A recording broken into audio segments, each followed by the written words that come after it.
I bought this 1961 Jaguar Mk2 from a guy who had it probably 25 years. He was the second owner, and it came already with a V8 conversion. He had it started its life as a 3.8 liter stick shift, but the guy blew the engine and had an outfit put in a V8, 350 V8 with a 350 transmission. The conversion they did on this vehicle was pretty bad. In fact, I've never seen something as bad as that.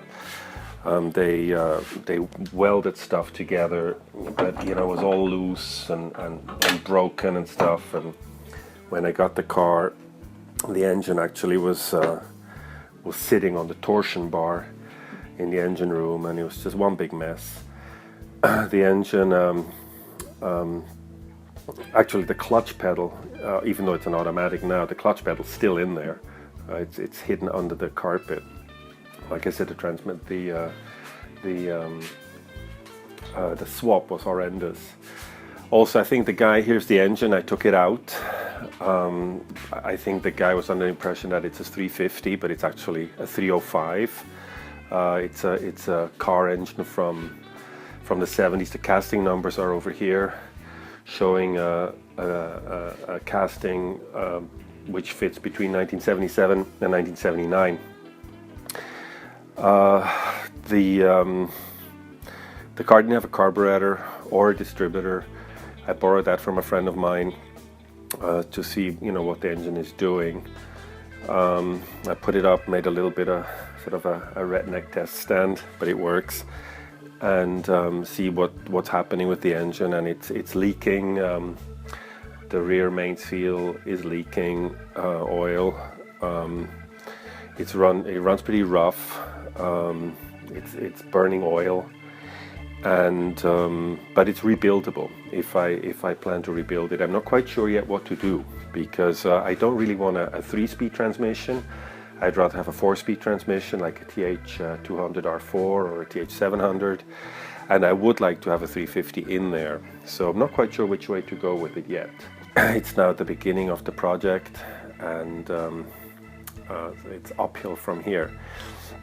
So let me start up the engine.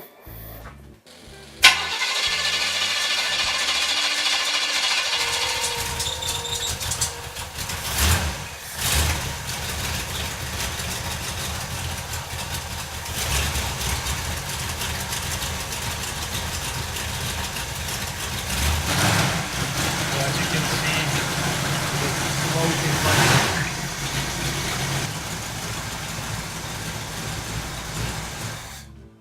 All right.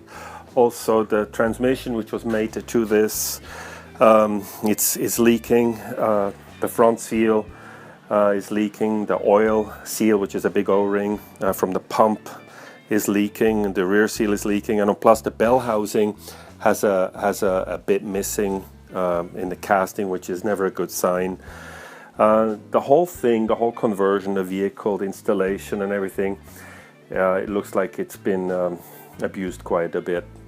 So like I said, I'm not sure exactly how to approach this, the powering of this car, whether I'm going to stay with a V8, a Chevy or Ford. I'm not quite sure, but at this point everything's open. What I do have is a great body, and the chrome also, the guy said that he had it all re-chromed, like $3,000 worth of chrome. So it's true, the bumpers are chromed, the grill's re-chromed. The trim is done as well, but it's mediocre. It's not the best chrome I've ever seen, but certainly it's workable. So anyway, that's the beginning of it all, and we'll see what happens.